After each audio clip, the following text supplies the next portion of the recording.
Bayangkan kalian terjebak di pulau terpencil, bukan cuma dengan kesepian, tetapi dengan makhluk mengerikan yang keluar setiap malam dari dasar laut dingin. Inilah alur cerita lengkap film Coldskin 2017.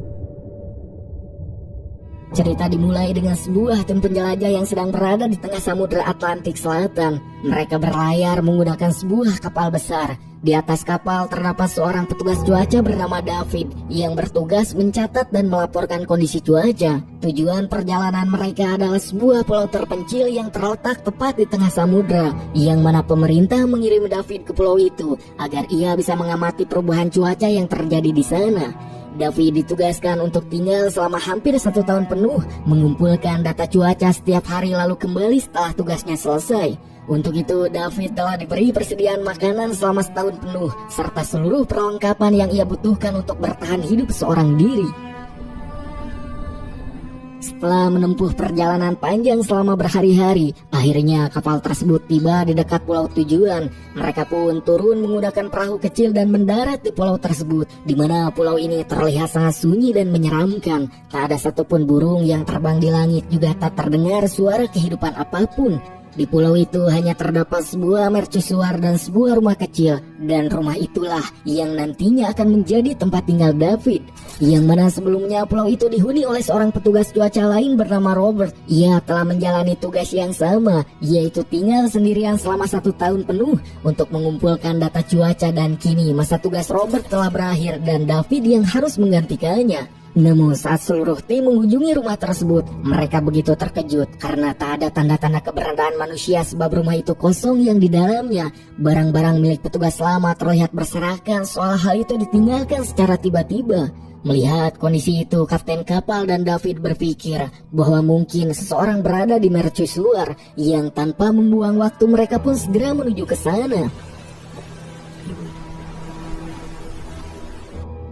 Namun setibanya di mercusuar, mereka menyaksikan pemandangan yang sangat aneh, sebab seluruh bangunan mercusuar itu dikelilingi kayu-kayu tajam dan runcing yang seperti benteng pertahanan, seolah-olah kayu-kayu itu sengaja dipasang untuk menghalangi siapapun agar tak bisa masuk ke sana. Di mana sang kapten dan David berkali-kali mengetuk pintu mercusuar, tetapi tak ada jawaban sama sekali, hingga akhirnya mereka pun masuk ke dalam. Di dalam mercusuar, mereka bertemu dengan seorang pria bernama Garner. Hingga ketika kapten dan David menanyakan keberadaan Robert, petugas cuaca sebelumnya, Garner menjawab bahwa Robert sudah meninggal, sebab menurutnya Robert pergi ke arah laut dan tak pernah kembali lagi. Mendengar jawaban itu, David dan kapten langsung terkejut. Setelah itu si kapten berkata kepada David bahwa ia merasa ada yang aneh dengan tempat tersebut, dan ia pun mengajak David untuk kembali bersama mereka menggunakan kapal. Namun David menolak tawaran tersebut, sebab David berpikir bahwa jika ia berhasil memberikan laporan cuaca yang akurat dari pulau ini, pemerintah akan memberinya imbalan yang sangat besar. Yang pada akhirnya si kapten menyerahkan sebuah pistol kepada David untuk melindungi dirinya sendiri, juga memperingatkan bahwa tempat ini terlihat tidak aman dan meminta David agar berhati-hati. Setelah itu kapal pun berlayar pergi meninggalkan David sendirian di pulau tersebut, dan mereka baru akan kembali ke sana untuk menjemput David 1 tahun kemudian. Di mana setelah sang kapten pergi, David mulai menata rumah agar layak untuk ditinggali. Hingga malam harinya saat sedang merapikan barang, David menemukan sebuah buku harian di dalam laci yang ternyata buku itu adalah milik Robert, petugas cuaca sebelumnya.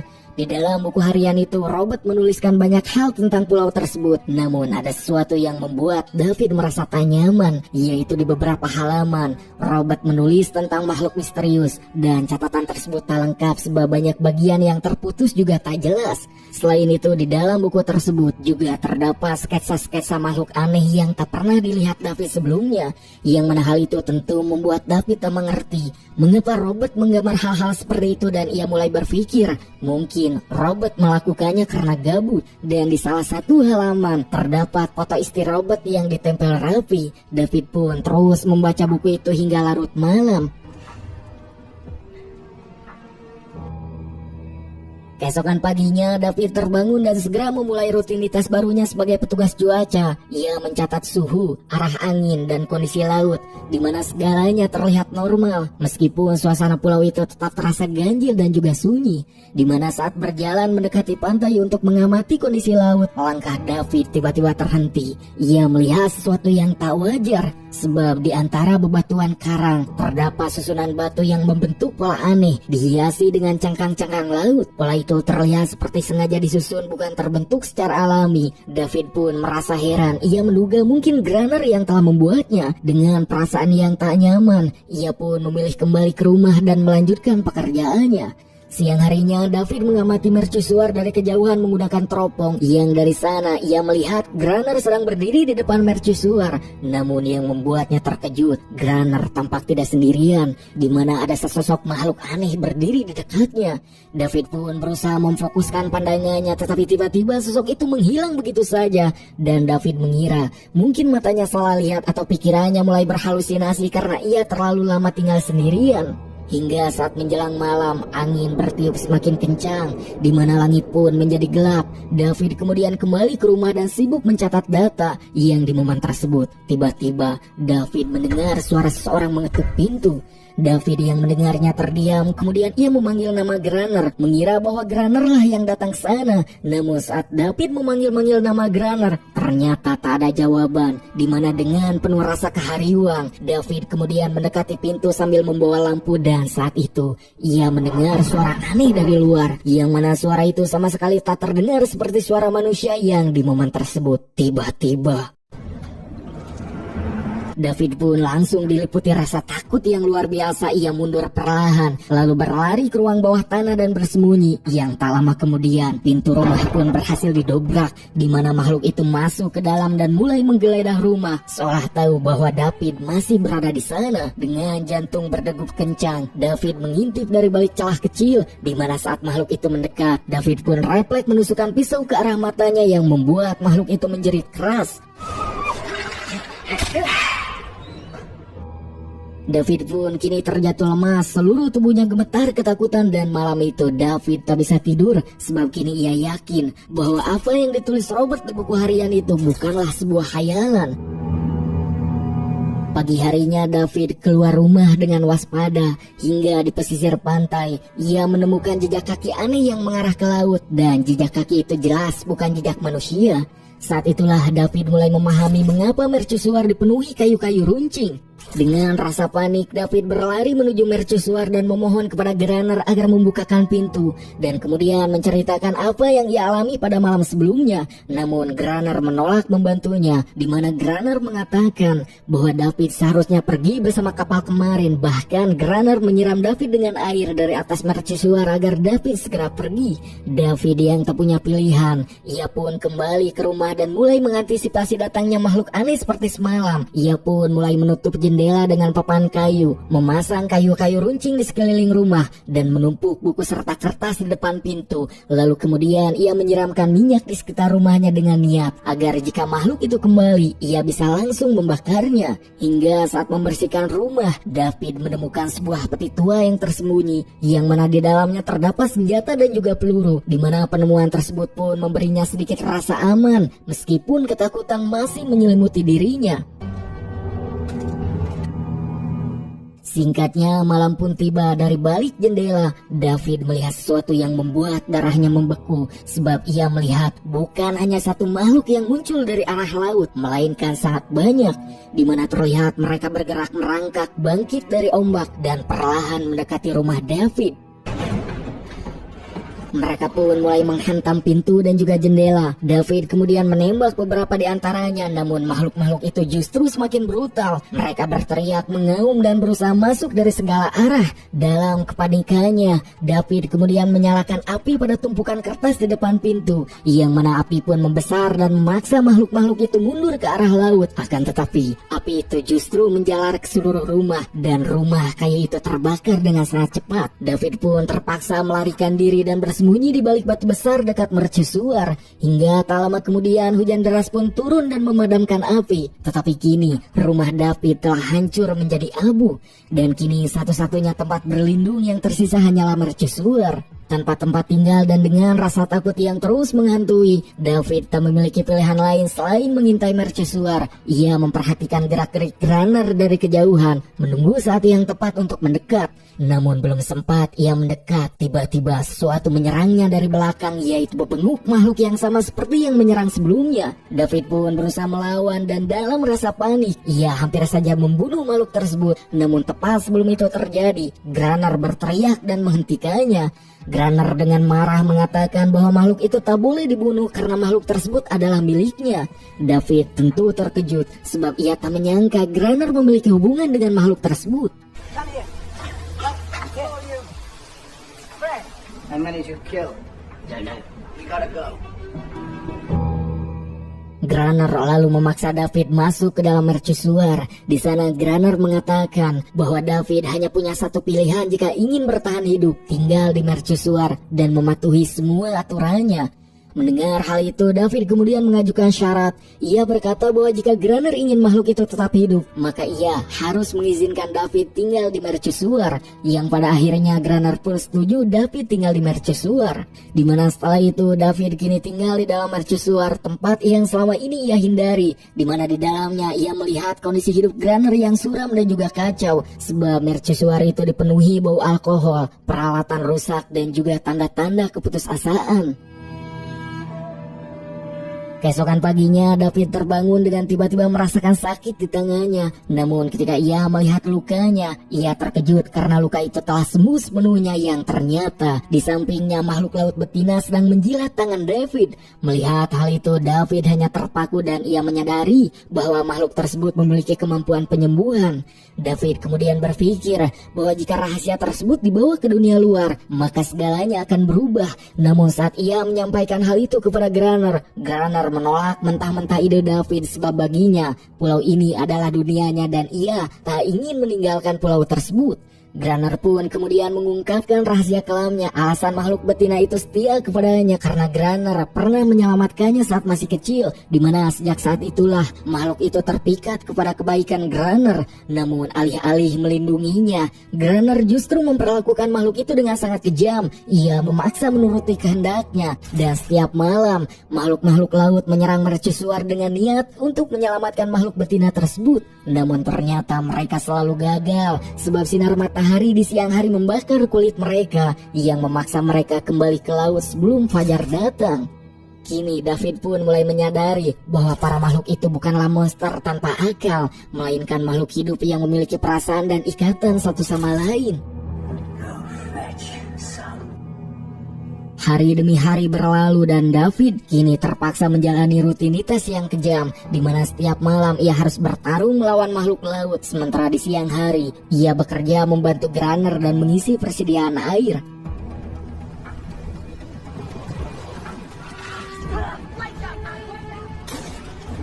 The strike's growing longer every day. Days are always the same. My place inside the lighthouse, the monster-plagued inferno. Waktu pun berlalu dan perlahan perasaan David berubah. Ia mulai merasa iba kepada makhluk betina itu, di mana David pun kemudian memberikan sebuah nama pada makhluk tersebut, yaitu dengan nama Anaris. Dan di sini David kemudian melihat kesedihan yang mendalam di mata Anaris, yaitu kesedihan karena dipisahkan dari makhluk lainnya. Yang anehnya, seiring berjalannya waktu, serangan pun mulai berkurang. Grunner pun berasumsi bahwasanya itu hanyalah ketenangan sebelum badai besar akan datang, sebab ia percaya bahwa makhluk-makhluk laut sedang mempersiapkan serangan besar-besaran kepada mereka. Hingga tak lama kemudian, mereka menemukan dinamit dari kapal karam yang terdampar di sekitar pulau. Melihat hal itu, Grunner merasa mempunyai kesempatan emas, dan ia pun mulai menyusun rencana untuk menghancurkan para makhluk laut selamanya.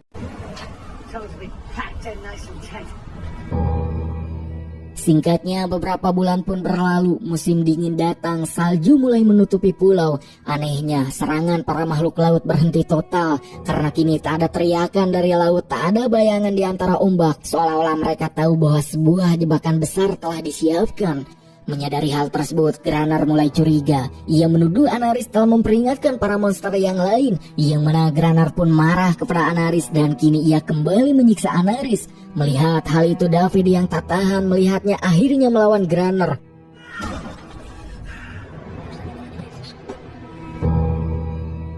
Hingga pada akhirnya mereka pun sepakat untuk membuat rencana terakhir, yaitu pintu utama mercusuar akan dibiarkan terbuka dan ketika bebenguk para makhluk masuk, 2 lapis dinamit akan diledakkan sekaligus. Yang ternyata David diam-diam punya rencana lain, di mana malam itu David menyuruh Anaris naik ke puncak mercusuar untuk berteriak, yang dengan teriakan Anaris yang menggema di atas laut, hal itu pun membangkitkan kemarahan para makhluk laut. Hingga dari kejauhan puluhan makhluk muncul dari air, bergerak cepat menuju mercusuar, di mana melihat pintu terbuka mereka semua mengira ini adalah kesempatan terakhir untuk menyelamatkan Anaris. Dan saat para makhluk itu masuk, pertempuran pun seketika pecah. Di sini David pun hampir terbunuh, yang untungnya ia masih berhasil bertahan. Dan ketika semua makhluk berkumpul di sekitar mercusuar, Granar menekan tuas dinamit, di mana setelah itu dilakukan nampak tak terjadi apapun yang tanpa Granar sadari. David telah memutus sambungan dinamit. Granar pun kini mulai panik, sementara itu para makhluk mulai memanjat mercusuar. David sendiri berlari dan menyambungkan kembali kabel dinamit lalu meledakkan lapisan pertama.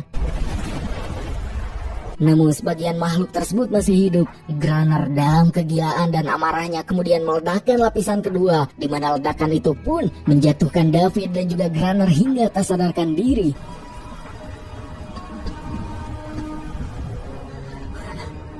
Hingga saat pagi harinya kita diperlihatkan dengan mercusuar yang kini dipenuhi mayat makhluk laut, dan kini Anaris pun menghilang. Juga makhluk-makhluk yang terluka diseret Granar dan dibunuh satu persatu tanpa rasa iba. Saat itulah David melihat sesuatu yang mengubah segalanya. Ia melihat di leher salah satu makhluk yang mati tergantung sebuah kalung yang menandakan simbol kekeluargaan. David pun kini sadar mereka bukan monster, mereka adalah makhluk hidup yang memiliki keluarga, anak-anak dan ikatan sama seperti manusia. Singkatnya, sejak hari itu tak ada lagi serangan, namun setiap malam David mendengar tangisan dari arah laut. Ia pun sadar mereka telah memusnahkan sebuah komunitas hanya karena ketakutan dan kesalahpahaman. Hingga suatu pagi, David kemudian melihat anak-anak makhluk laut di pantai, kebingungan, tanpa keluarga. Dengan rasa penyesalan mendalam, David menyusun lingkaran batu dan meletakkan perahu mainan kecil buatan tangannya di tengahnya, tanda sebuah perdamaian. Di momen tersebut, ia kemudian menunggu berjam-jam, berharap Anaris akan datang. Namun ternyata Anaris tak kunjung datang ke sana. Keesokan paginya, David menemukan sebuah foto lama milik Granar, dan foto tersebut sama dengan yang ada di diari atau catatan Robert. Disinilah akhirnya kebenaran terungkap, karena ternyata sosok Granar tak lain adalah Robert itu sendiri. Juga kini David mengetahui bahwa Robert tak pernah mati. Ia hanya mengganti identitasnya karena tak ingin meninggalkan pulau tersebut. Dan di sini David juga mengetahui alasan Robert ingin tetap tinggal di sana, yaitu berkaitan dengan sang istri, di mana setelah istri Robert meninggal, Robert mulai merasakan kesepian dan pada akhirnya kegilaan perlahan menghancurkan pikirannya. Sore harinya, David kembali ke pantai. Ia kemudian melihat perahu mainan yang dibuatnya kini telah berpindah, dan di sana berdiri seorang anak makhluk laut yang sedang memegang perahu tersebut. David pun kemudian menyalakan sebatang kayu dan meletakkannya di tengah lingkaran. Ia melakukan itu untuk memberi tanda bahwa ia tak berniat untuk menyerang. Hingga pada akhirnya, di momen itu Anaris pun muncul, diikuti oleh seluruh reng-rengan makhluk tersebut. Dan untuk pertama kalinya mereka tidak menyerang, sebab kini yang mereka inginkan hanyalah sebuah kedamaian. Namun tiba-tiba si bebenguk Granar muncul dengan senjata di tangannya, sebab baginya jika tak ada ketakutan maka ia bukan siapa-siapa. Yang tanpa basa-basi ia pun langsung menembakkan senjata tersebut, yang membuat seorang anak makhluk laut seketika tewas. Menyaksikan hal tersebut, para makhluk laut pun kabur ketakutan. Sementara Anaris kemudian memandang David, mengira bahwa itu adalah rencana David untuk menjebak mereka semua. David yang dipenuhi amarah kemudian menyerang Granar, hingga saat Granar hendak membunuhnya, David menyebut nama asli Granar dengan sebutan Robert. Mendengar nama tersebut disebut oleh David, seketika Granar pun terdiam, dan ia menyadari bahwa semua yang ia lakukan selama ini hanya untuk kekuasaannya semata, agar mengobati rasa kesepiannya. Menyadari dirinya terlalu terobsesi akan hal tersebut, ia pun sadar bahwa yang ia lakukan selama ini adalah salah, dan kini dengan Dengan penuh rasa penyesalan, Grunner menyerahkan dirinya kepada para makhluk laut. Yang tak lama, para makhluk laut pun kemudian mempateni Grunner. Sementara David kemudian mengunci diri di mercusuar.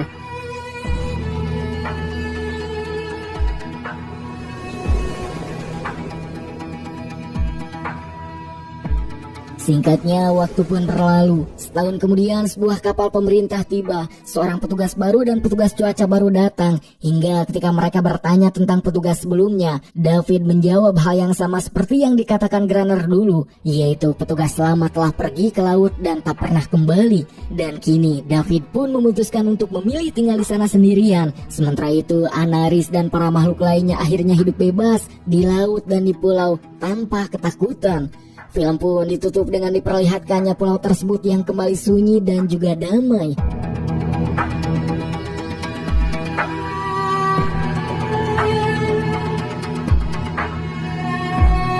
Tamat!